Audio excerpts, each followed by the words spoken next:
নমস্কার, মানুষের ভাষায় আপনাদের সকলকে স্বাগত। আমি প্রবীর রায়চৌধুরী আপনাদের সাথে। সদ্য সদ্য লোকসভা ইলেকশন শেষ হলো, এটা সবাই জানি। শেষ হয়েও নয় নয় করে প্রায় 19-20 দিন হতে চলল। তো অন্যান্যবার পশ্চিমবঙ্গে ভোটে যেমন চেহারা থাকে, মানুষজন যা কিছু এক্সপেক্ট করে থাকেন, যেমন বিধানসভা নির্বাচন, যেমন পৌরসভা নির্বাচন, পঞ্চায়েত নির্বাচন, সেটা একটা বেশ যুদ্ধ পরিবেশ। শুধু যুদ্ধ পরিবেশ না, প্রায় যুদ্ধই। বহু ক্ষয়ক্ষতি এবং প্রাণহানি, রক্তপাত ইত্যাদি দিয়ে পশ্চিমবঙ্গের কি ভোট যুদ্ধ, এটা অনেক টিভি চ্যানেল এটা নামও করে থাকে, এটা একটা ভোট যুদ্ধ। এবারে মানুষ আশা করেছিলেন যে অনেক নিরাপত্তা বাহিনী ইত্যাদি ইত্যাদি থাকবে। তো এই ভোট যুদ্ধ হয়তো রক্তপাতহীন হবে, মানতে হবে। কিছু অংশে নির্বাচন কমিশন এবং বিভিন্ন ব্যবস্থাপাতি নেওয়াতে সেটা খানিকটা সফল। এবার কোনো না কোনো দলের একটি হার থাকবে, জিত থাকবে, বিভিন্ন রকম কৌশল থাকবে তার মধ্যে। তারপরেই একজন জিতবে, একজন হারবে, এটা তো অবশ্যই ঠিক কথা। এর মধ্যে কি বলবো, একজন একটু রহস্যময় একজন মানুষ না, কিন্তু একটি বিষয়, সেটা নিয়েও ইদানিং বেশ হইচই হয়েছে বিভিন্ন রাজনৈতিক ক্ষেত্রে, বিশেষজ্ঞ মহলে, বিভিন্ন মিডিয়াতে। তার নাম হচ্ছে কি ইভিএম। বিজেপি কিন্তু শাসক থাকা অবস্থাতে যখন বিপুল বিপুল ভোটে জিতে ক্ষমতায় এসেছে, সেটা 2014, 2019 ইত্যাদি, দুটো টার্মের ক্ষেত্রেই বলছি, এই আসার পরে কিন্তু বিভিন্ন রাজ্য বিধানসভাগুলোর ভোট হয়েছে। সেই রাজ্য বিধানসভাগুলোর ভোটে কিন্তু বিজেপি অনেক ক্ষেত্রে অনেক রাজ্যে কিন্তু ভালো ফল করতে পারেনি। কিন্তু কখনোই এই দলটির মুখ থেকে শোনা যায়নি যে ইভিএম মেশিন হ্যাক হয়েছে বা ইভিএম মেশিন সম্পর্কে কোনো রকম ত্রুটি বিচ্যুতির কথা।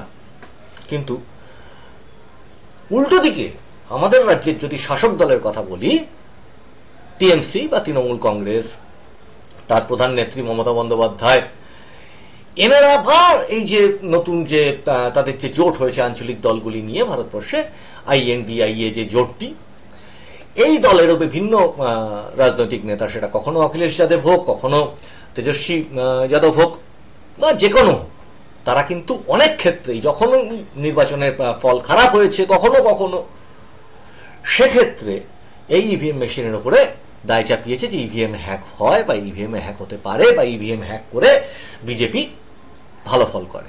কিন্তু ভোটে যখন ভালো ফল হয়ে যায় তখন আমি কিন্তু দেখি না। আপনারা দেখেন কিনা জানাবেন, সমস্ত বিষয়ে আপনারা মতামত জানাবেন এই কমেন্টে।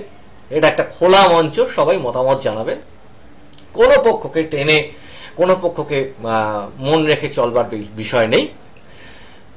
তা তাদের মুখ থেকে কিন্তু কখনো শুনি না যে হ্যাঁ এটা জিতেছি, এবার ইভিএম ঠিক আছে, গেল একটা অংশ। দ্বিতীয় অংশ, এই যে ভোটটা গেল, এই ভোটটাতে আরো একটা জরুরি অংশ দেখা গেল। আমরা সবাই টিভি দেখছি, সবাই ইউটিউব ঘাঁটছি, দেখছি। কথাগুলো নতুন নয়, সংক্ষেপে সেগুলো আপনাদেরকে জানাই। সেটা কি? সেটা হচ্ছে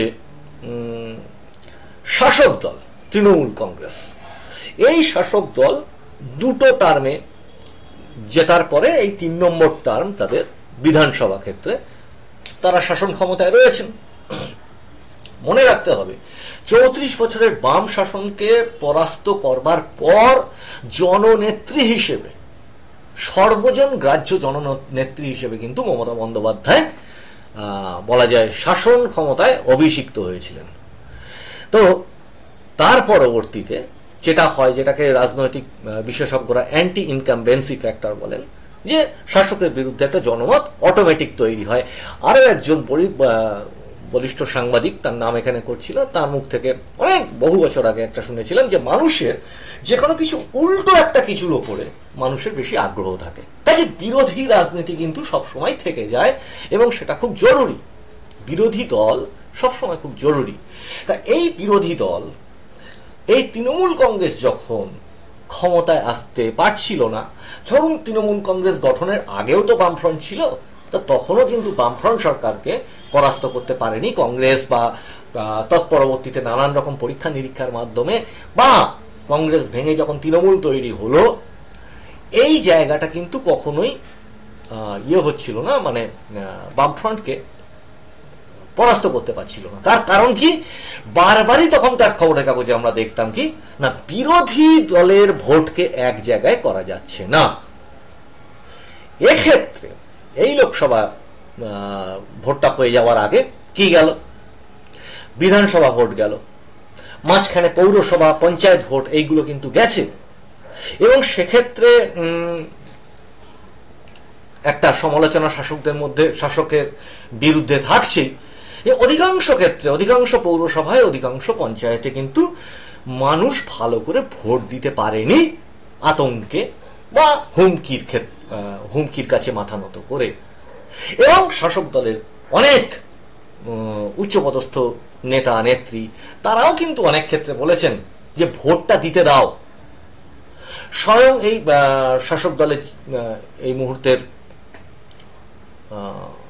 বলা যায় second in command Abhishek Bandyopadhyay, মাননীয় অভিষেক বন্দ্যোপাধ্যায়, তিনিও কিন্তু বিভিন্ন সভায় বলেছিলেন যে ভোটটা যেন ভালো করে হয়। কিন্তু মুশকিল হচ্ছে তলার লেভেলে অথবা কিছু ঘটনার মাধ্যমে, এটা তো ঘটনা যে সেই ত্রুটিটা থেকে যাচ্ছে যে মানুষ ভালো করে ভোটটা দিতে পারছে না। আবার উল্টো দিকে বিরোধী রাজনীতির ক্ষেত্রে আবার সেই একই সমস্যা। কিন্তু খেয়াল করে দেখুন যে সেই সিপিএম আমলে যে ঘটনাটা ঘটতো, যে বিরোধী ভোট নাকি এক জায়গায় হতে পারছে না। তাহলে বিরোধী ভোট এক জায়গায় হওয়ার জন্য এইবারে এই মুহূর্তের কেমিস্ট্রিটা কি রয়েছে, এই মুহূর্তে রয়েছে বিজেপি রয়েছে। তারা যারা 2019-এ লোকসভায় যথেষ্ট ভালো, মানে আকস্মাৎ খুব ভালো ফল করেছিলেন, 18টা আসন পেয়েছিলেন।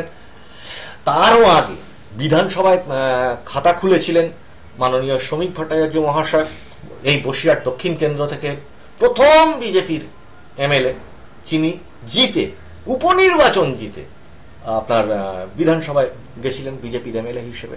সেই ঘটনাটাকে যদি একটা দিক চিহ্ন হিসেবে ধরা হয়, সেই বসিরহাট দক্ষিণ থেকেই কিন্তু তিনি জিতেছিলেন। তৎপরবর্তীতে বিজেপির যে ফল, 2019-এর ফল, এই 2019-এর ফলের পরে আসে বিধানসভা নির্বাচন। তা সেই বিধানসভা নির্বাচনে সবাই ভেবে নিয়েছিলেন যে হ্যাঁ, বিজেপি একটা সংখ্যাগরিষ্ঠতা পেয়ে তৃণমূল সরকারকে হয়তো পরিবর্তন করে দিতে পারে। কিন্তু বাস্তবে সেই ঘটনাটা ঘটেনি, বিজেপিকে 77-ই আটকে যেতে হয়। অনেকেই হতাশ হন, দায়টা কার? মানুষ ভোট দিয়েছে, এটাকে যদি ধরে নিতে হয়, তাহলে মানুষের ভোটে তৃণমূল সরকার আবার গঠিত হয়। আশ্চর্য লাগছে এইবারের ভোটটাতে, প্রথম অংশটা হয়তো আপনাদের একটু লেন্দি মনে হতে পারে, কিন্তু প্রেক্ষিতটা, আমার বক্তব্যের প্রেক্ষিতটা বোঝানোর জন্য এই অংশটা আমি বলতে বাধ্য হলাম যে বিরোধী নেত্রী আমরা কাকে দেখেছি, সিপিএম এর বিরুদ্ধে লড়াই করে জননেত্রী হিসেবে কিন্তু উঠে এসেছিলেন এই মমতা বন্দ্যোপাধ্যায়। এবং সেক্ষেত্রে সিপিএম এর বিরুদ্ধেও একটা মানে বিপুল অ্যান্টি ইনকামবেন্সি ফ্যাক্টর বা বিপুল না ভোট, যাকে খুশি ভোট দেব, ও সিপিএমকে বা বামফ্রন্টকে ভোট দেব না, এই একটা জোয়ার, সেই জোয়ারে ভর করে কিন্তু মমতা বন্দ্যোপাধ্যায় আপনার সরকার গঠন করেছিলেন। এর আগে খেয়াল করে দেখুন, অনেকবার কিন্তু এই বোধহয় বামফ্রন্ট পড়ে যায় এরকম ভোটগুলোতে, কিন্তু এরকম সম্ভাবনা অনেকবার হয়েছিল পৌর ইলেকশনে। তার আগে ওই যে 2011-র যে বিধানসভা ইলেকশন, তার আগে যে লোকসভা ইলেকশনটা গেল, সেখানেও কিন্তু সিপিএম একটা বড় ধাক্কা খেয়েছিল এই তৃণমূলের কাছে। কিন্তু কোনোভাবেই যে সিপিএম যে সরকার থেকে চলে যাবে, এটা মানুষ ভাবতেই ভুলে গেছিলেন। কাজে একবারে না, অনেকবারের চেষ্টায় কিন্তু মমতা বন্দ্যোপাধ্যায় বা তৃণমূল একত্রিত কংগ্রেসের সাহায্য, মানে জোট বেঁধে ক্ষমতাটায় এসেছিলেন। তাহলে আজকে যখন এই লোকসভা নির্বাচনটা চলছে, সবাই ভালো করে ভেবে দেখুন তো, যে সেই মমতা বন্দ্যোপাধ্যায়ের পর, সেই মমতা বন্দ্যোপাধ্যায়ের মানে বিরোধী নেত্রী হিসেবে উঠে আসার বহু আন্দোলন আছে, সিঙ্গুর আন্দোলন, নন্দীগ্রাম আন্দোলন, সেগুলো ভালো খারাপ তার ভিতরকার অংশ কাটা ছেঁড়া সেগুলো ছেড়ে দিলাম, কিন্তু মানুষের কাছে তিনি নিজেকে গ্রহণযোগ্য করতে পেরেছিলেন, যাকে বলা হয় ক্রাউড পুলার। এটা নিয়ে কোনো ভুল নেই। তেমনি এই মমতা বন্দ্যোপাধ্যায় গভর্নমেন্টে আসবার পরে আব্দুল মান্নান বলুন, সূর্যকান্ত মিশ্র বলুন, বা এমন কোন একজন নেতা বা নেত্রী কোন দিক থেকে কি উঠে এসেছেন যাকে সেই অর্থে জননেতা বা জননেত্রী বলা যেতে পারে? সেরকম কিন্তু আমি দেখতে পাচ্ছি না। অধীর চৌধুরী তার নিজের একটা ক্যারিশমা মুর্শিদাবাদে বা তার কংগ্রেসের মধ্যে বুক চিতিয়ে লড়াই করবার একটা ক্যারিশমা কিন্তু ছিল, আছে। বাম নেতৃত্বের মধ্যে কিছু কিছু নতুন নতুন মুখ যারা আছেন তারা উঠে এসেছেন অবশ্যই, কিন্তু যাকে বলে একেবারে সামগ্রিকভাবে একেবারে সেই কোচবিহার থেকে কাকদ্বীপ বা দার্জিলিং মানে পাহাড় থেকে সমুদ্র পর্যন্ত একটি মানুষের পিছনে সেই হ্যামলিনের বাঁশিওয়ালার মতো অসংখ্য মানুষ ছুটে যাবে, তার মত ভালো খারাপ এই সমস্ত মধ্যে যাচ্ছি না। তেমনি বিরোধী নেত্রী মমতা বন্দ্যোপাধ্যায়ের ক্ষেত্রেও আমি কোনো সমালোচনায়, তিনি এখন শাসক হয়েছেন সেই সমালোচনার জায়গায় যাচ্ছি না। আমি বলতে চাইছি যে নতুন একজন ক্রাউড পুলার বাংলা কিন্তু দেখল। কার মাধ্যমে? শুভেন্দু অধিকারীর মাধ্যমে। প্রায় একটি মানুষ ভোট ঘোষণা হওয়ার পর থেকে, তার আগেও, ভোটের আগেও বিরোধী দলনেতা হিসেবে তার বিপুল কর্মকাণ্ড আছে, মানে এগিয়ে যাওয়া ব্যাপারটা আছে, চোখের মধ্যে সাহসটা আছে, চোখে চোখ রেখেছে, হ্যাঁ লড়বো, এই জায়গাটা আছে, যেটা মানুষ মানে মানুষের যখন ক্ষোভ হয়, যন্ত্রণা হয়, সে সেটাকে রিলেট করতে পারছে। কিছু নেতা আসলো, এসে হিন্দিতে কিছু ভাষণ দিয়ে গেল, অর্ধেক গ্রাম বাংলার মানুষ সেটা বুঝতে পারলো না, এরকমটা অন্তত নয়। এনাকে একদম মানুষ রিলেট করতে পারলেন। অবশ্যই শাসক দল তার যে বিরুদ্ধে আছে তারা তো সব সময় চাইবেই তার বিরুদ্ধে কথা বলবার, তার বিভিন্ন রকম খুঁতগুলো খুঁজে বার করবার, ঠিক আছে, কিন্তু এই মানুষটির কিন্তু বক্তব্যের ক্ষেত্রেও কখনো শালীনতা পার হয়ে গেল না। শিক্ষার জায়গাটা বা কি বলবো, শিক্ষাগত যে শালীনতা, বক্তব্য রাখার ক্ষেত্রে পরিমার্জিত বক্তব্যের রেশ, এগুলো ইনি রেখে এগোতে লাগলেন। এবং সেই সঙ্গে সঙ্গে দেখা গেল কি, যে প্রায় এই পুরো লোকসভা ভোটে পশ্চিমবঙ্গের, বললাম না, পশ্চিমবঙ্গের পুরোটা না হোক, অসংখ্য জায়গা এই মানুষের ভাষাকে সঙ্গে নিয়ে কিন্তু ঘুরে বেরিয়েছি, হাটে মাঠে ঘাটে স্টেশনে চায়ের দোকানের সমস্ত জায়গায় যেখানে মানুষের সঙ্গে মানুষ কথা বলতে পারে তাদের সঙ্গে কথা বলেছি, তাদের মনটাকে বোঝবার চেষ্টা করেছি। সবসময় যে সেই মনটা বিরোধীদের হয়ে কথা বলেছে, সবসময় যে সেটা শাসকের হয়ে কথা বলেছে তা নয়। বিরোধীকেও বিরোধী বিজেপি বা এই ধরনের দলগুলোর সমর্থক হয়েও তাদের সমালোচনা যেমন মানুষ করেছে, তেমনি তৃণমূলের সমর্থক যে সেও আবার তৃণমূলের সমালোচনার অংশটা বলেছে। কেন না, মানুষ এইখানটাতে যখন একটু গল্প করবার সুযোগ পায় তখন মানুষ নিজের ভিতরের কথাটা বলতে পারে, যেটা সে টিভি চ্যানেলের সামনে বলতে পারে না। যে কোনো পক্ষ থেকেই একটা মানে চাপ, আতঙ্ক, এইগুলোতে মানুষ না ভয় পেয়ে গেছে যে আজকে না হোক কাল, কাল না হোক পরশু, আমায় না হোক আমার সন্তানকে, আমার সন্তানকে না হোক আমার আত্মীয় স্বজন, আমার কর্মের ক্ষেত্রে যদি কেউ ডিস্টার্ব করে দেয়, যে আজকে আমি যাকে বললাম কাল হয়তো সে নেতা হয়ে যাবে, সে নেতা হয়ে আমার উপর প্রতিশোধ নেবে। এই সংস্কৃতিটা বন্ধ হওয়ার দরকার আছে। কিন্তু যে কথাটা বলছিলাম, এই জিনিসটাকেই তুলে ধরলেন যে ব্যক্তিটি। ক্রাউড পুলার যদি বলতে হয় এবারের ভোটে, যে একজন মানুষ, তার পিছনে অসংখ্য মানুষ ছুটে যাচ্ছে, একটা দুটো মিটিং কিন্তু এখান থেকে ওখান থেকে লোক জোগাড় করে এনে করা যায়, ধরে নিলাম একটা দুটো মিটিং হয়, যে নিজেদের সংগঠনে সেটা ভিড়টা দেখানোর জন্য, যেমন ধরা যাক ব্রিগেডের চতুর্দিক থেকে লোক জোগাড় করে এনে সেখানটা ভরানো যাক, বা এরকম রাজনৈতিক দলে কিন্তু অনেক ক্ষেত্রে হয়ে থাকে যে লোকটাকে শক্তি প্রদর্শন, একটু লোক দেখাবো, বিভিন্ন জেলা থেকে এনে টেনে সেখানটা ভরালাম। কিন্তু একটা বিশেষ জিনিস আপনাদেরকে দেখাচ্ছি, যে সেই শুভেন্দু অধিকারী যখন কুচবিহারে মিটিং করছে সকালবেলা, ওমা দেখা যাচ্ছে রাত্রিবেলা সেই শুভেন্দু অধিকারী এসে মিটিং করছেন দমদমে, রোড শো করছেন রাত্রিবেলা আর একটা জায়গায়। এবং পুরোটাই কিন্তু রোডে গাড়িতে করে যাতায়াত করছেন। এর একটা বড় সুবিধা আছে, গাড়িতে করে যাতায়াত করলে কি হয়, চতুর্দিকের আবহাওয়াকে একজন জননেতা বুঝতে পারেন, মানুষের মনোভাবকে তিনি পালসকে তিনি রিড করতে পারেন, যেটা আকাশপথে হয়তো হয় না। হ্যাঁ, দ্রুত হয়, কিন্তু সেই পালসটাকে বোঝা যায় না। সেটা দেখুন, সেটা একচোটে হয় না।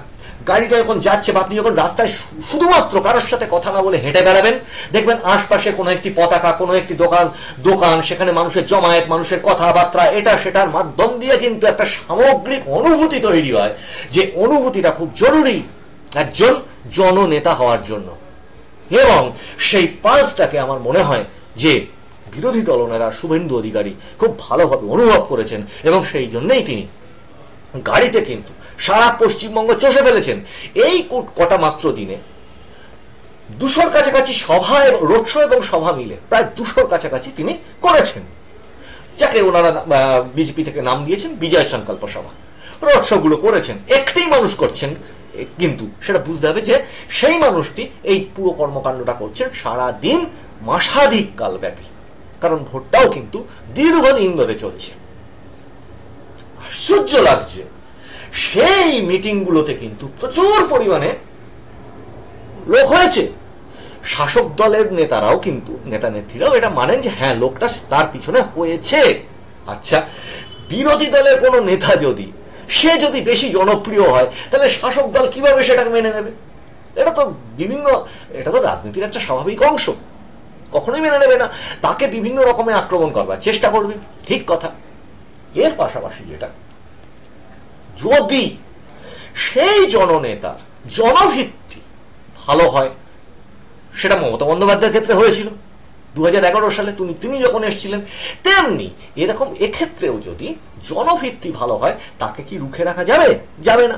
একটা অংশ পর্যন্ত কিন্তু সে এগিয়ে যাবেই, যদি তার আদর্শের জায়গাটা, তার যেটা সে বলতে চাইছে সেইটার মধ্যে যদি নাটক না থাকে, মিথ্যা না থাকে, তাহলে কিন্তু সামনের দর্শকের সাথে তার মনের যোগাযোগটা তৈরি হবে।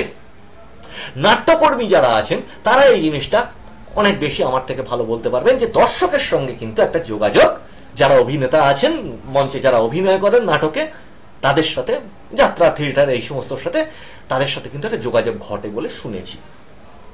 তেমনি জননেতার ক্ষেত্রেও কিন্তু ঘটে। তাহলে সেই ব্যক্তিটি এই সমস্ত কর্মকাণ্ডটা যখন করলেন, এবং প্রতিটি কেন্দ্রে তিনি যখন সময় দিলেন এবং এই সভাগুলি করলেন, তাহলে প্রত্যেক কেন্দ্রে এক একজন করে প্রার্থী ছিলেন। সেই প্রার্থীরা সেই কেন্দ্রটাকে জেতাবেন বলে নেমেছিলেন। ভোটের আগে একজন কেউও বলেননি যে আমার অমুক জায়গাটা পছন্দ হয়নি, তমুক জায়গাটা থেকে আমাকে সরিয়ে দেওয়া হোক, বা আমি ভোটে লড়তে চাই না, আমি জিততে পারবো বলে মনে হচ্ছে না, আমি ভোটে লড়তে চাই না। টিভিতে, ইউটিউবে দেখছেন, আশ্চর্য হয়ে যেতে হচ্ছে একটা জিনিসে। বিভিন্ন আঞ্চলিক দল বা ছোট দলের ক্ষেত্রে যেটা মেনে নেওয়া যেত, যেটা সিপিএম এর ক্ষেত্রে খুব কদাচিৎ ঘটে, যেটা বিজেপির ক্ষেত্রে খুব কদাচিৎ ঘটে, কারণ বলা হয় এরা রেজিমেন্টেড পার্টি, এটার একটা মানে পরপর লেয়ার বাই লেয়ার এদের একটা সংগঠন তৈরি হয়, এবং ওই চেন সিস্টেমে তাদের নেতৃত্ব বা তাদের কমান্ডটা আস্তে আস্তে নামে ওঠে, এইটা হয়। ঠিক আছে, তাহলে সেই দলে একটা অনুশাসন আছে। আচ্ছা, ভাবতে অবাক লাগছে, যে দলের সভাপতি, সেই সভাপতি যেই হন না কেন কোনো একটি টার্মে, তাহলে সভাপতি নিশ্চয়ই দলের গঠনতন্ত্র, অনুশাসন, এগুলো অন্যকে মেনে চলতে বলেন অন্তত।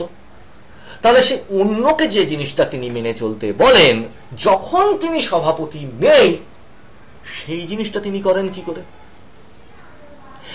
আশ্চর্য হয়ে যেতে হয় যে এইরকম বিজেপির মতো অনুশাসন প্রিয় বা ওই রেজিমেন্টেড একটা পার্টি, ভোটটা যেই শেষ হলো, গণনা যেই হয়ে গেল, তারপর থেকে যে যাকে পারছে দাঁত নখ বের করে কাটা ছেঁড়া চলছে।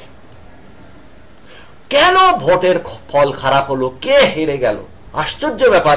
প্রচুর মিডিয়াতেও আমি দেখছি, মানে ইউটিউব চ্যানেলেও দেখছি প্রচুর সমালোচনা, ঠিক কথা, যে কোনো একটা খুব আশা জাগানো একটি ম্যাচ কোনো একটি দল জিতবে বলে যদি আশা করে এবং সেই দলটা যদি শেষে হেরে যায়, অবশ্যই তার কাটাছেঁড়া হয়, দর্শকের মধ্যে হয়। কিন্তু সেই টিমটা কি করে? সেই টিমটা কি গ্যালারির মধ্যে, মাঠের মধ্যে দাঁড়িয়ে নিজেদের প্লেয়ারকে নিজেরাই মারধর করতে শুরু করে, যে এই তুই ক্যাচটা ধরিসনি কেন, এই তোকে আমি বললাম ছুটে রান টানে তুই নিলি না কেন, তুই ঝাঁপিয়ে ক্যাচ ধরতে পারে ওই কি বলে বাউন্ডারিটা আটকাতে পারিসনি কেন, এই ক্যাপ্টেন তুমি হচ্ছে ভুল ডিসিশন নিয়েছো কেন? এটা কি মাঠের মধ্যে কেউ কখনো দেখেছেন? কোন ক্রিকেট ম্যাচে বা ফুটবল ম্যাচে, গ্রাম বাংলায় পাড়া প্রতিবেশীর মধ্যে খেলা হয় সেটা ছেড়ে দিন, একটু ভালো আন্তর্জাতিক ম্যাচে কখনো দেখেছেন এই জিনিস?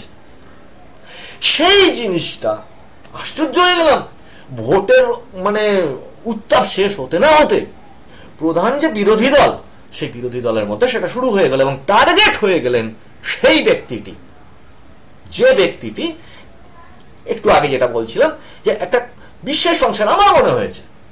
যে কোনো মানুষকে জিজ্ঞাসা করে আপনারা পরীক্ষা করে দেখুন, বিরোধী ক্ষেত্রে, আমি শাসকের পক্ষে বলছি না, বিরোধী ক্ষেত্রে অন্তত সেই মানুষটা একটা বিরোধী নেতা হিসেবে, সত্যিকারের বিরোধী নেতা হিসেবে নিজেকে প্রতিষ্ঠা করেছেন। হ্যাঁ, কেউ কোনো মানুষের ক্ষতি হওয়া, কোনো মানুষের আঘাত খাওয়া, কোনো কর্মীর ঘর পুড়ে যাওয়া ইত্যাদিতে তো কেউ কাউকে বারণ করেনি কখনো যেতে। এই যে আজকে যদি এই শুভেন্দু অধিকারীর এই যে চ্যানেলটা আমি আপনাদের দেখাচ্ছি খুলে, এই যে পরপর পরপর যে সভাগুলো বলছিলাম, এই সভাগুলো আপনারা খুলে টাইম পিরিয়ডটাকে হিসাব করবেন যে একই দিনে কোন কোন জায়গায় উনি সভাটা করেছেন। ওই চ্যানেলে গিয়ে ভিডিওতে গিয়ে ক্লিক করবেন বা লাইভের অংশে ক্লিক করলে আমি এইভাবেই দেখার চেষ্টা করেছি যে একটি মানুষ একই দিনে কতগুলো সভা করছে এবং তার দূরত্বটা কতটা, প্রচ্ছ করছেন দূরত্বটা কতটা, সেটা যেমন করছেন। তেমনি পাশাপাশি এই যেমন সারাক্ষণ সোশ্যাল মিডিয়াতেও তিনি সক্রিয় থেকেছেন, ঠিক আছে, সোশ্যাল মিডিয়ার ক্ষেত্রেও তিনি সক্রিয় থেকেছেন। যেমন আজকের ক্ষেত্রেই দেখুন না, এই যে 3টে টুইট পরপর যদি ধরা হয়, এখানে নেটটা একটু ডিস্টার্ব করছে বলে লোডিংটা হয়তো সম্ভবত সমস্যা হচ্ছে, কিন্তু আমি লোডিংটা হলে আপনাকে দেখাচ্ছি আপনাদেরকে যে আজকে এই ভোটটা হয়ে যাওয়ার পরে যে ধর্নার ব্যাপারটা, এই ধর্নার ব্যাপারটার ক্ষেত্রেও কি হলো, উনি রাজ্যপালের কাছে যে সমস্ত ধরা যাক ভোট পরবর্তী হিংসায় যারা ক্ষতিগ্রস্ত তাদের কাছে নিয়ে যেতে গেলেন, অবশ্যই শাসক তাকে বাধা দিয়েছে, ঠিক আছে, সেটাকে নিয়ে তিনি পুলিশ কমিশনারের কাছে অ্যাপিল করেছেন, সেই অ্যাপিলটা পুলিশ কমিশনার সেটাকে কি করেছে, খারিজ করে দিয়েছে 3 দিন পর। এইবার সেটাকে নিয়ে তিনি হাইকোর্টে মুভ করেছেন। হাইকোর্টে মুভ করাতে বিচারপতি অমৃতা সিনহা, যেটা এই খবর থেকে দেখতে পাওয়া যাচ্ছে, এটাকে সরিয়ে দিয়ে হেডলাইনটা দেখতে পাচ্ছেন, post-poll violence on outside Raj Bhavan, court Sage, court কি বলেছে সেখানে ডিটেলে আপনারা খবরগুলো পড়ে নিতে পারবেন যে ওখানেই কি ধর্ণাটা হওয়া প্রয়োজন, বিচারপতি অমৃতা সিনহা এটা জিজ্ঞাসা করেছেন। কিন্তু যেটা খবরে আনা হচ্ছে না সেটা কি, যে বিচারপতি অমৃতা সিনহা কিন্তু আরো একটি জিনিস জিজ্ঞাসা করেছেন, আমি এর পরবর্তী শোতে এটা নিয়ে একটু ডিটেলে আলোচনা করব, যে তিনি বলেছেন, এইখানটা পড়লেই বোঝা যাবে, এটা এনডিটিভি ওয়েবসাইট থেকে আপনাদেরকে দেখাচ্ছি, the court also instructed West Bengal's advocate general, যাদের একটু ইংরেজি বুঝতে অসুবিধা হয় আমি চেষ্টা করছি একটু বাংলা করে দেওয়ার মতো আমার মতো করে, যে কোর্ট মানে পশ্চিমবঙ্গ সরকারের অ্যাডভোকেট জেনারেল যিনি আছেন, তার পক্ষে যিনি উকিল আছেন, to determine whether any action had been taken, যে কোন রকম ইয়ে করা হয়েছিল কি, ব্যবস্থা নেওয়া হয়েছিল কি। আচ্ছা, প্রথমে বলি যে পশ্চিমবঙ্গ কি বলে police commissioner, Kolkata police commissioner Suvendu অধিকারীর এই আপিলটাকে কেন অগ্রাহ্য করে দিয়েছিলেন? এই জন্য অগ্রাহ্য করে দিয়েছিলেন যে 144 ধারা থাকে রাজভবনের ওখানে, সেই কারণে আইন শৃঙ্খলা জনিত সমস্যা হতে পারে, সেই কারণে ওনার অ্যাপিলটাকে খারিজ করা হচ্ছে। ঠিক আছে, এই যে শুভেন্দু অধিকারী মহাশয়ের এই টুইটটা, ঠিক আছে, তাহলে 144 ধারা ওখানে থাকে, সেই কারণে এই পুরো টুইটটা দেখতে পাচ্ছেন, আপনাদের সামনে আমি স্ক্রিনে রেখেছি, পড়ে নেবেন। এখানে আরো বড় করে দেখাচ্ছি আপনাদেরকে এই জিনিসটা, যদি আসে দেখছি, একটু লোড হতে দেরি হচ্ছে, আমি এই ছবিটাকে পাশে সরিয়ে দিচ্ছি, দিয়ে দেখুন এইটা হচ্ছে শুভেন্দু অধিকারীর অ্যাপিলটা, ঠিক আছে। তারপরে উনি সেটাকে রিমাইন্ডার দেন 16 তারিখে আর একবার, কলকাতা পুলিশ এখানে দেখতেই পাচ্ছেন 18 তারিখ 16 তারিখে রিমাইন্ডার দেওয়ার কলকাতা পুলিশ তাদের উত্তরটা জানিয়ে দেয়। এর পরবর্তীতে শুভেন্দু অধিকারী আবার টুইট করেন এবং সবচেয়ে বড় কথা তিনি হাইকোর্টে মুভ করেন পুরো বিষয়টাকে নিয়ে। সেইটারই রেজাল্ট কিন্তু এখানে এসে পাওয়া যাচ্ছে। তাই এবার যেটা পড়ে শোনাচ্ছিলাম আপনাদেরকে, যে এইখানে অমৃতা সিনহা আর কি বললেন, যে অমৃতা সিনহা বললেন যে এর আগে কিন্তু তৃণমূল কংগ্রেস ওখানে ধর্ণা দিয়েছিল, ঠিক আছে, ওই একই জায়গাতে।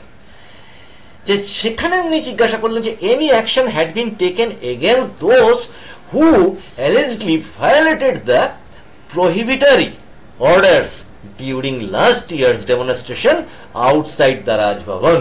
মানে এর আগের বছর যখন তৃণমূল কংগ্রেস ওখানে ধর্ণা দিয়েছিল তখনও তো এইরকম নিষেধাজ্ঞার জায়গাটা ছিল, তাহলে তখন তাদের ওপরে কি ব্যবস্থা রাজ্য সরকার নিয়েছিল সেটা জানান আমাদেরকে। তো এই অংশটাকে কিন্তু অন্যান্য বেশ কিছু মিডিয়া দেখলাম সেটাকে চেপে যাচ্ছে।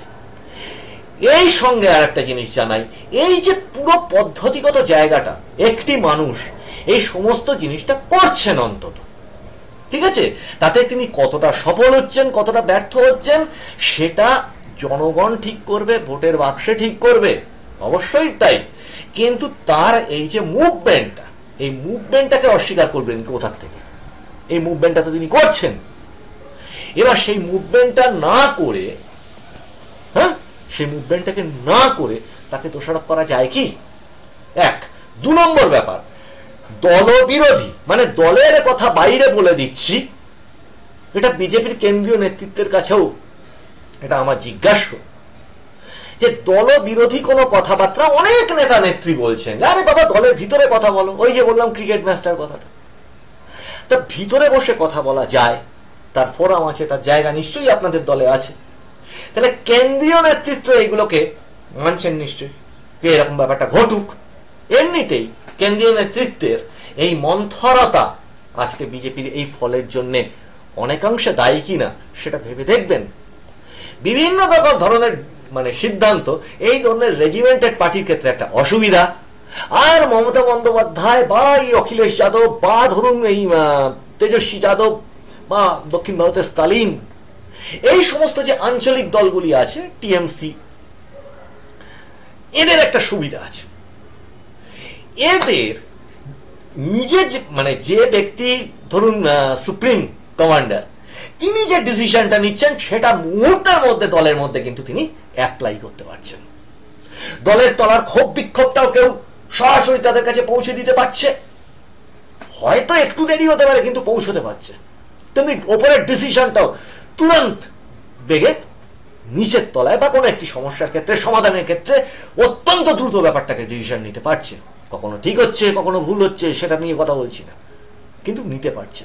কিন্তু সিপিএম বলুন বিজেপি বলুন এই ধরনের দলগুলির ক্ষেত্রে সিপিএম তো মানে অসম্ভব ভুগেছে শেষের দিকে এই জিনিসটা নিয়ে, যে কিছু একটা ঘটনা ঘটলে কি না ডিসিশন নেই, ওটা জেলায় পাঠানো হয়েছে ভেবে দেখছে, জেলা এবার রাজ্যে পাঠানো হয়েছে ভেবে দেখছে, রাজ্য এবার পলিট ব্যুরোতে পাঠানো হয়েছে ভেবে দেখছে। ঠিক আছে, সেটাকে খারাপ বলছি না, কিন্তু তার ভিতরকার দ্রুততার অংশটা ধীরে ধীরে ধীরে ধীরে ক্ষয়ে গেছিল। তেমনি বিজেপির ক্ষেত্রে সত্যিই কি সেই জায়গাটা দেখা দিচ্ছে?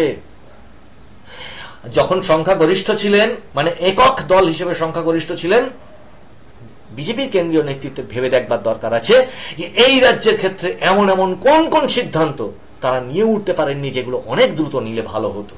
তেমনি এইবারের ক্ষেত্রেও দেখুন ভোট হয়ে গেছে, সবকিছু হয়ে গেছে, জাতীয় সভাপতি এখনো নির্বাচন হয়, তাদের দলের ব্যাপার অবশ্যই, কিন্তু এটা আমাদের খালি চোখে ধরা পড়ছে।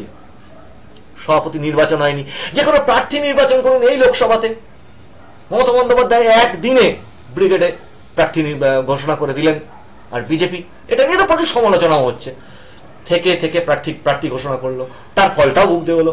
আগে প্রার্থী ঘোষণা করলে অনেক প্রথিতযশা ইউটিউবার এই নিয়ে বলেছেন যে আগে প্রার্থী ঘোষণা করলে সেই প্রার্থীদের অনেক প্রচারে সুবিধা হতো, গোছাতে সুবিধা হতো। সেটা তো ছেড়েই দিলাম। ভোটের পর যে কোনো সিদ্ধান্তের ক্ষেত্রে এই যে বিধানসভা উপনির্বাচনগুলি হচ্ছে, সেক্ষেত্রেও দেখুন, সেক্ষেত্রেও সেই দেরি করে। আগে তৃণমূল ঘোষণা করে দিল, তারপর বিজেপি প্রার্থী থেকে থেকে ঘোষণা করলো, এবং বিতর্কের ঊর্ধ্বে উঠছে না। একটা প্রার্থী ঘোষণাও কিন্তু বিতর্কের ঊর্ধ্বে উঠছে না, সব জায়গাতেই বিতর্ক থেকে যাচ্ছে। তাহলে দলের ওপর একদম কেন্দ্রীয় স্তর থেকে যে দ্রুত সিদ্ধান্তের জায়গাগুলো, সেটা কি মন্থর হয়ে পড়ছে? আর এই মন্থরতার জায়গায় একজন ব্যক্তি সমস্ত ক্ষেত্রে, আমি দলীয় সংগঠনের ক্ষেত্রটা যদি সরিয়ে রাখি, তার যে ব্যক্তিত্ব দিয়ে সে ঝাঁপিয়ে পড়ছে, জায়গায় জায়গায় যাচ্ছে, এগিয়ে যাচ্ছে, সেই জায়গাটা যদি চালু থাকে, কোনো মানে কি বলবো, জননেতা, ক্রাউড পুলার, তার মত যদি ঠিক হয়, সেটা ধরে নিলাম বিজেপিরও কেউ নয়, সে কোন পাড়া প্রতিবেশীর মধ্যে সমস্যার ক্ষেত্রে আপনাদের মধ্যে প্রচুর মানুষ থাকবেন এরকম, যে সেই মানুষটা এগিয়ে যায়, সবার থেকে এগিয়ে যায়। একটা পাড়াতে এরকম মানুষ অনেক সময় থাকেন, প্রত্যেক পাড়াতেই দেখতে পাওয়া যায় এরকম। তাহলে সেই মানুষটার পাশেই তো মানুষ যাবে। হ্যাঁ, যে মানুষটা এগিয়ে যাবে সেই মানুষটার পাশেই তো মানুষ এগিয়ে যাবে। আর এবার যদি বলি যে এই মানুষটা যখন একদম পাহাড় থেকে সমুদ্র পর্যন্ত প্রচারটা করছিলেন, আজকে যে সমালোচনাগুলো তার ক্ষেত্রে উঠছে, সেটা অনেকটা এরকম যদি বলি যে তিনি প্রচারগুলো করে চলে গেছেন, তিনি একরকম এক জায়গায়, মানে কোচবিহার থেকে তিনি যখন কলকাতায় চলে এসছেন, সেই রাত্রিরেই নিশ্চয়ই তিনি সেখানে সংগঠন করছেন না। তাহলে সংগঠনটা সেখানকার সেই প্রার্থী করছেন, তাহলে সেই প্রার্থীর দায়িত্ব। তার ওপরে নিশ্চয়ই আপনাদের বিজেপি দলের রাজ্য স্তরের বিভিন্ন রকম সংগঠনের বিভিন্ন পদ, কর্তা ব্যক্তি, এরা নিশ্চয়ই আছেন সেই জায়গাগুলো দেখবার জন্যে। হ্যাঁ, তাহলে হারটা কি ওইভাবে হয়? হারটা তো ওইভাবে হয় না। আর মানুষ তো দেখছে এগুলো, যে শাসকের বিরুদ্ধে বিরোধী লড়বে কি, বিরোধী দলটা যখন সংঘবদ্ধ হওয়ার কথা, তখন তাদের মধ্যেই তো তারা আর একটা লড়াই লাগিয়ে দিয়েছে, এবং সেখানে যে যা ভাবে পারছে মন্তব্য করে দিচ্ছে। কিন্তু খুব বেশি মন্তব্য কিন্তু এই মানুষটার কাছ থেকে পাওয়া যাচ্ছে না। এই মানুষটার কাছ থেকে দেখা যাচ্ছে তিনি কাজে বেশি উৎসাহী। তা কাজে যে উৎসাহী থাকবে, তাকে কে আটকে রাখবে? তাই এই মানুষটাকে কি একটু গাছে তুলে মই টেনে ফেলে দেওয়া, আমাদের গ্রামের ভাষায় যেটা বলে, গাছে তুলে মই টেনে টেনে নেওয়া, তো সেটা করে কি লাভ আছে? কাটা ছেঁড়ার পরে যে কোনো কিছু, একটা রুগী হসপিটালে গেল, তার কাটা ছেঁড়া মানে কি অপারেশন হলো, কিন্তু অপারেশনের পরে সব নেতৃত্বকে আমি ভেবে দেখতে বলছি, শাসক দল কৌশল করেছে, সুন্দরভাবে জিতেছে। জেতার চেয়ে বড় কথা কিছু হয় না, হারের চেয়েও বড় কথা কিছু হয় না, তিনি জিতেছেন, এটা হচ্ছে শেষ কথা। তাহলে আজকে যদি হেরেছেন, তাহলে হারার পরে সেটা একটি, ধরা যাক একটি অসুস্থ মানুষ হসপিটালে গেছে, তাকে অপারেশন করতে হয়েছে, কিন্তু অপারেশন করবার পরে সেই জায়গাটা, ওপেনিংটাকে কি ওইভাবে ফেলে রাখা হয়? তারপর তো জুড়তে হয়। তাই জোড়ার কাজটা কবে হবে? সবাই বর্ষিয়ান নেতৃত্ব, বিরোধী দল যে সমস্ত কর্মী করেন, তারা জানেন যে তাদের ঘর বাড়ি, তাদের রাস্তাঘাটে বেরোতে যখন তারা হেরে যায়, তাদের কতটা সমস্যার সম্মুখীন হতে হয়। সেই সমস্যার জায়গাগুলো কিন্তু এই চিত্রগুলোকে ফুটিয়ে তোলে। এই পাশে যেটা দেখতে পাচ্ছেন, এই চিত্রগুলো কিন্তু সেই সমস্যার জায়গাগুলোকে ফুটিয়ে তোলে। হ্যাঁ, এই এই এই জায়গাগুলো কিন্তু মানুষ আত্মবিশ্বাসহীন হয়ে পড়ে যখন কাউকে পাশে পান না। আমি একটি ঘটনা বলছি না, এরকম অসংখ্য ঘটনা আছে যাতে এই মানুষটি কিন্তু এগিয়ে যাচ্ছেন। ঠিক এই জিনিসটা কিন্তু দেখা যেত যারা একটু পুরনো মানুষ আছেন, ঠিক আছে, তারা খেয়াল করে দেখুন, ঠিক মমতা বন্দ্যোপাধ্যায়ও কিন্তু যখন বিরোধী দলনেত্রী ছিলেন, ঠিক এইভাবে কিন্তু মানুষের মধ্যে মিশে যেতে পারতেন তিনি। ঠিক আছে, তাহলে আজকে এই পুরো আলোচনাটা করে কি লাভ হলো? মানুষের যে মতামত, সেটাই ধরুন মানুষের ভাষা, মানুষের মতামত, আপনার আমার মনের কথা। এই কমেন্টে, এই চ্যানেলের কমেন্ট বক্সে আপনাদের সকলের মত উঠে আসুক। এটি পরিচ্ছন্ন সুন্দর নির্বাচন হোক, যেগুলো অন্য রাজ্যে হচ্ছে। কর্মজীবিকা তৈরি হোক, শাসক দলকে স্ট্র্যাটেজি দিয়ে পরাজিত করতে পারলে খুব ভালো কথা, করো। তেমনি শাসক দলকেও এটা বুঝতে হবে যে তার তলার দিককার নেতৃত্ব, তারা যে সমস্ত দুষ্কর্মগুলো করে যদি ভোটের কোনো রকম ক্ষতি করে থাকে, সেগুলোকে তারাও নিয়ন্ত্রণ করুক, আর বিরোধী দল তো অবশ্যই তার প্রতিবাদ করবে। এইটার মাধ্যম দিয়ে জনগণ আপনি, আমি, আমরা সবাই, সে যে দলের সাপোর্টারই হই না কেন, নিজের পাড়াতে নিজের বন্ধুকে নিজের বাড়িতে এটুকু বলতেই পারি যে ভোটটা এবার থেকে অন্তত শান্তিপূর্ণভাবে হোক। আর বিরোধী দলকে এটুকু বলছি যে শাসক দল তার মতো করে এগোবে, বিরোধী দলকে ওই কাটা ছেঁড়া হয়ে গেছে, এবার সংগঠনে দ্রুত গতি আনতে হবে।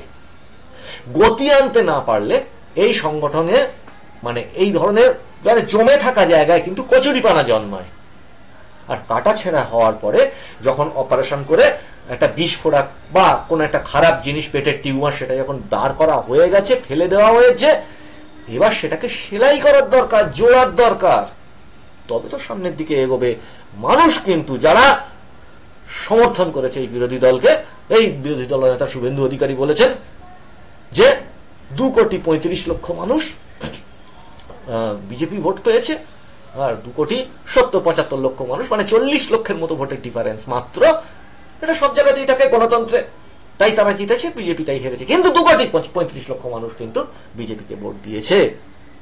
সরকার পক্ষকে ভাবতে হবে ওই সংখ্যক মানুষ কিন্তু আপনাদের ভোট দেননি, তাদেরও সুবিধা অসুবিধার জায়গাগুলো আপনাদেরকেও দেখতে হবে। তো কাজেই এই দায়িত্বের জায়গাটা এই মানুষটা যেভাবে এগিয়ে এসে করছেন, এইটা সামগ্রিক দল হিসেবে এগিয়ে এসে করাটা উচিত বলে মনে হয়। তো মানুষের ভাষায় এরকমই শুধুমাত্র যে রাজনৈতিক আলোচনা তা নয়, বিভিন্ন ধরনের আমাদের দৈনন্দিন জীবনে সারা পৃথিবীব্যাপী প্রচুর ধরনের ঘটনাবলী ঘটে। রাজনীতি, খেলাধুলো, মনোরঞ্জন, ধরেই নিন না এটা একটা ইউটিউব ম্যাগাজিন, ঠিক আছে? তো মানুষের ভাষাকে আপনারা সাবস্ক্রাইব করুন। গল্প পাঠ থেকে শুরু করে বিভিন্ন রকম বাইরের ভ্লগ থেকে শুরু করে বিভিন্ন ঘটনাবলী, সাহিত্য থেকে শুরু করে আপনার নাটক, ওদিকে খেলাধুলা, সবকিছুই মানুষের ভাষায় থাকছে। কাজেই মানুষের ভাষাকে সাবস্ক্রাইব করে মানুষের ভাষা দেখতে থাকুন। সকলে আপনাদের মতামত জানাবেন, কারণ মানুষের ভাষা আপনার মনের কথা বলে।